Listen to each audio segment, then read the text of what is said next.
kekuatan yang dipimpin oleh hikmah kebijaksanaan dalam permohonan perwakilan dan keadilan sosial bagi seluruh Indonesia. Di mana itu? Silakan.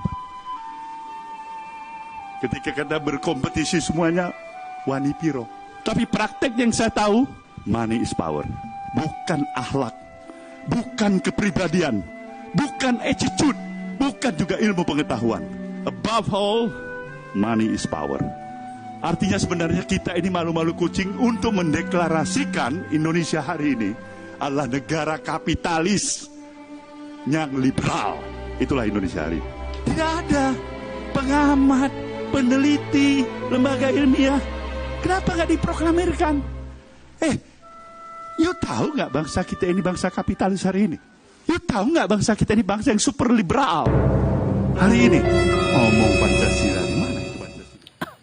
Kalian sudah mendengarkan kan bagaimana cuplikan potongan video dari pidato Pak Surya Paloh, Ketua Umum Nasdem, tentang Pancasila ya, tentang negara Indonesia ya, yang malu-malu kucing ya, mengakui bahwa dirinya adalah negara yang kapitalis, liberal ya. Video ini viral kembali ya setelah hari ini banyak sekali yang bilang aku Pancasila, saya Indonesia, tapi ternyata tetap saja korupsi, tetap saja menggarong ya duit rakyat. Itulah yang terjadi. Video ini kalau tidak salah ya, pidato Pak Surya Paloh ya di hadapan kader Nasdem di bulan Agustus 2019 ya, beberapa bulan menjelang pelantikan presiden terpilih dan wakil presiden terpilih pada waktu itu, Pak Joko Widodo dan juga Kiai Haji Ma'ruf Amin di bulan Oktober 2019 ya. Dan kemudian kita menduga ya manuver Surya Paloh pada waktu itu agar kursi Nasdem ya di kabinet itu tidak dikurangi, kalau bisa ditambah ya, karena perolehan suara Nasdem meningkat dari pemilu 2014 di pemilu 2019 meningkat. Jadi tidak ingin ya kursinya itu diotak-atik ya, jatahnya segitu ya segitu ya. Ya. Dan memang kursi Nasdem di kabinet tidak berkurang, bahkan kalau nggak salah bertambah satu. Dan sepertinya strategi seperti ini pun dipakai oleh seorang ketua umum organisasi yang katanya terbesar di Indonesia ya, yang kemudian ketika ceramahnya di hadapan masyarakat mengatakan bahwa negeri ini itu dikuasai oleh oligark ya, oligark ya, para penguasa, segelintir orang yang punya modal besar yang mengatur kekuasaan politik ya, bahkan mengatur pemimpin ya. Nah, kemudian setelah 2 hari kemudian langsung didatangi Menteri Keuangan, ditawari bantuan ya untuk mengelola tanah untuk organisasi yang dipimpinnya, dan tidak lama kemudian juga diangkat sebagai komisaris di BUMN ya, tepatnya BUMN PT Kereta Api Indonesia ya. Anda bisa menebak siapa orangnya, sudah tahu lah ya. Tapi yang menarik ya dari pernyataan Pak Surya Paloh ini, walaupun apa motifnya, apakah untuk mempertahankan kursi Nasdem ya di kabinet, atau kemudian itu memang pernyataan jujurnya, yang jelas pernyataan Surya Paloh 100% benar. Saya mengamini pernyataan Surya Paloh itu ya, bahkan dikatakan Surya Paloh pada waktu itu ya, saya katakan jujur ya, mengatakan kondisi Indonesia ya, bahwa di mana itu Pancasila yang selama ini koar-koar Pancasila, tapi di mana Pancasila? Apakah ada ya? Pancasila sudah menelurkan sistem undang-undang ya. Apakah ketika undang-undang dibuat itu selalu ya berpasokan pada Pancasila? Ya, bagaimana dengan undang-undang Minerba? Bagaimana dengan undang-undang KPK? Bagaimana dengan undang-undang Omnibus Law ya, yang ternyata cacat secara formil ya, yang kemudian oleh MK diputuskan cacat inkonstitusional bersyarat. Lucu ya, inkonstitusional tapi bersyarat ya, disuruh memperbaiki selama kurang lebih 2 tahun. Jadi itulah ya, bahkan anggota DPR RI dari fraksi PDIP Eva Kusuma Sundari mengatakan 76% undang-undang yang dibuat DPR pada periode ketika dia menjabat sebagai anggota DPR itu pesanan asing. Bahkan draftnya, bayangkan draftnya itu sudah disiapkan oleh asing lewat lembaga LSM. Bayangkan pesanan undang-undang ya. Bahkan siapa itu yang pernah mengatakan, Pak Bambang Susatyo kalau tidak salah ya, ketua MPR hari ini, untuk menguasai partai politik seorang bohir ya, seorang cukong itu hanya butuh uang 2 triliun untuk membeli partai politik ya, maksudnya untuk kemudian kepentingan-kepentingannya itu bisa digolkan entah itu di DPR maupun di pemerintahan. Ya, itulah yang terjadi. Dan ngomong-ngomong Pancasila di mana ya? Dan memang Pancasila itu sejak awal hanya menjadi alat gebuk ya bagi rezim yang berkuasa untuk membungkam lawan-lawan politiknya. Kalau kita baca sejarahnya ya, bagaimana Pancasila ya, ketika jelas ya, dari pelajaran PKN sejak SD kita sering diajarkan juga, bahkan saya hafal itu ya. Ya, ketika Perdana Menteri Kuniaki Kaiso ya pada September 1944 ya menjanjikan ya bahwa Indonesia di masa yang akan datang akan merdeka. Kemudian dibentuklah ya yang disebut Badan Persiapan untuk Kemerdekaan Indonesia, kalau salah ini BPUPKI, yang dalam bahasa Jepangnya Dokuritsu Zunbi Kosakai ya, yang terdiri dari kurang lebih 72 orang yang pada waktu diketuai oleh Dr. Rajiman Weddiodiningrat. Dan kemudian pada tanggal 29 Mei sampai kemudian tanggal 1 Juni rapat ya para anggotanya menentukan tentang falsafah negara ya. Maka diusulkanlah dari mulai Ahmad Subarjo, Muhammad Yamin, kemudian siapa lagi tuh, termasuk Bung Karno pada tanggal 1 Juni yang kemudian memberikan ya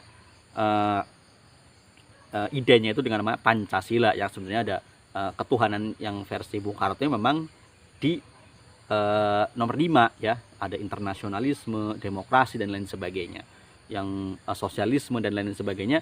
Intinya kalau teks Pancasila hari ini ya, yang hampir sama itu ya di Piagam Jakarta tanggal 22 Juli 1945 ya, kemudian yang dibentuk dengan panitia 9 untuk merumuskan pembukaan undang-undang dasarnya, dan juga kemudian lahirlah yang kemudian Pancasila yang 22 Juni 1945 yang sila pertama adalah kewajiban menjalankan syariat Islam bagi pemeluk-pemeluknya, yang nanti di tanggal 17 Agustus ya, menjelang tanggal 18 Agustus tiba-tiba ada protes ya, opsir Jepang yang entah siapa namanya, katanya mengatakan protes ya dari wilayah Indonesia Timur bahwa sila pertama nggak boleh seperti itu. Kalau sila pertama masih seperti itu, kami Indonesia Timur akan memisahkan diri. Padahal di panitia 9 waktu itu ada Latu Harhari ya, Latu Harhari yang juga merupakan perwakilan dari Indonesia Timur ya. Latu Harhari ya, lupa nih panitia 9-nya. Intinya itu ya, dari BPUPKI ke PPKI ya. Setelah itulah ya akhirnya 18 Agustus ketok palu ya, akhirnya sila pertamanya diubah ya atas perdebatan alot ya antara Muhammad Hatta dan juga Ki Bagus Hadikusumo yang merupakan ketua umum Muhammadiyah pada masa itu. Nggak, kemudian akhirnya Soekarno nyolek-nyolek Kasman Singo-Dimejo ya untuk membujuk Ki Bagus Hadikusumo bahwa pembahasan ini akan dibahas lagi 6 bulan ke depan.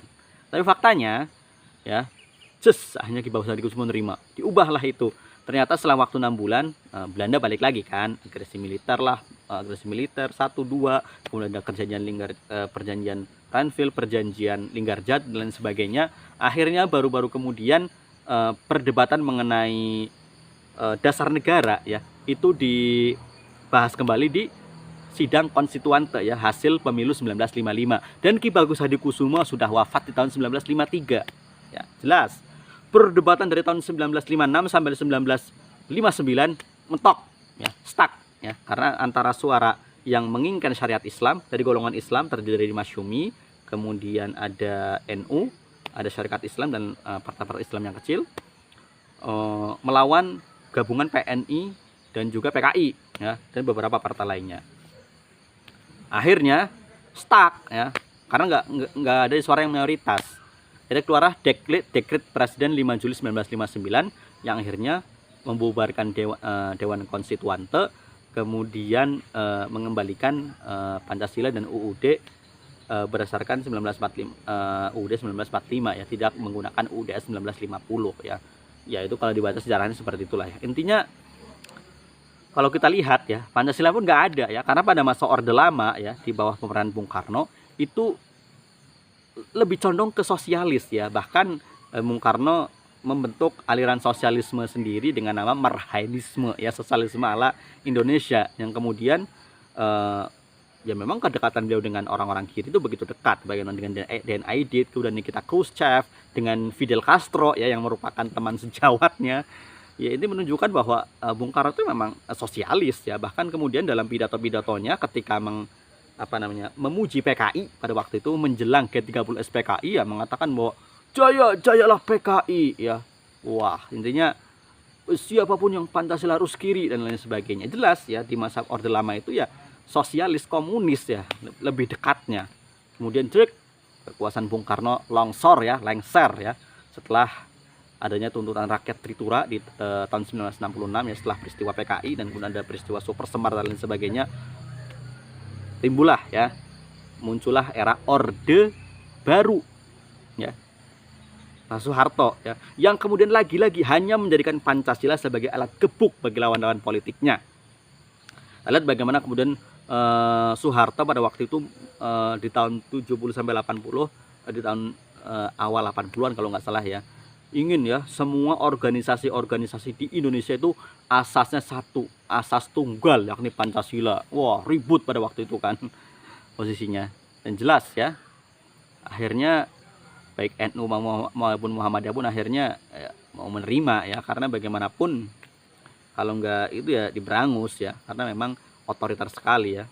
Dan sebenarnya di masa Orde Baru ya, yaitu bukan Pancasila lagi, ekonominya sudah ekonomi liberal ya, apalagi dengan kemudian penanaman modal asing, bagaimana kemudian perusahaan-perusahaan asing membuka tambang-tambangnya di Indonesia ya. Nah, inilah reformasi 98 semakin liberal lagi. Jadi apa yang dikatakan Pak Surya Paloh itu benar-benar semua ya, bahwa Indonesia itu negara yang kapitalis, liberal ya. Cuma tadi ya menurut Pak Surya Paloh nggak ada pengamat, nggak ada peneliti, nggak ada profesor apa yang mendeklarasikan itu, malu-malu kucing ya. Teriak-teriak doang, saya Pancasila, saya ini, tapi di mana itu Pancasila ya? You tahu di mana itu Pancasila ya, kata Surya Paloh ya. Jadi begitu. Jadi sudahlah ya, kalau ngomong Pancasila nanti aduh harga mati, apakah nanti dibawa mati? Karena faktanya ya, orang di dunia ini saja tidak pernah dipakai ya. Tapi apapun itu yang jelas ya, kita tanyakan sajalah ya pada diri kita, apakah benar kalau memang Pancasila itu sebagai ideologi? Bagaimana turunan-turunannya itu bagaimana? Apakah undang-undang yang ada hari ini sudah sesuai Pancasila ya? Bagaimana ya? Bagaimana dong itu ya?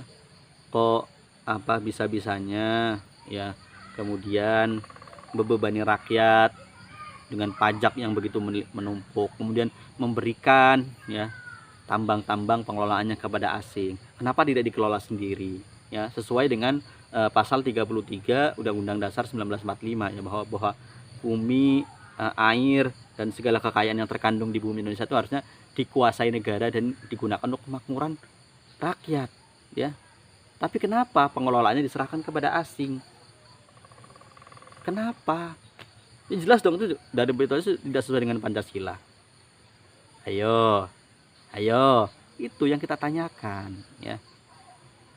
Di mana Pancasilanya ya, kata Pak Surya Paloh. Dan itulah yang terjadi. Dan ya jangan sampai lah ya, nauzubillah ya, menjadikan sesuatu ya yang hanya falsafah itu sebagai berhala di masa modern. Nauzubillah. Assalamualaikum warahmatullahi wabarakatuh.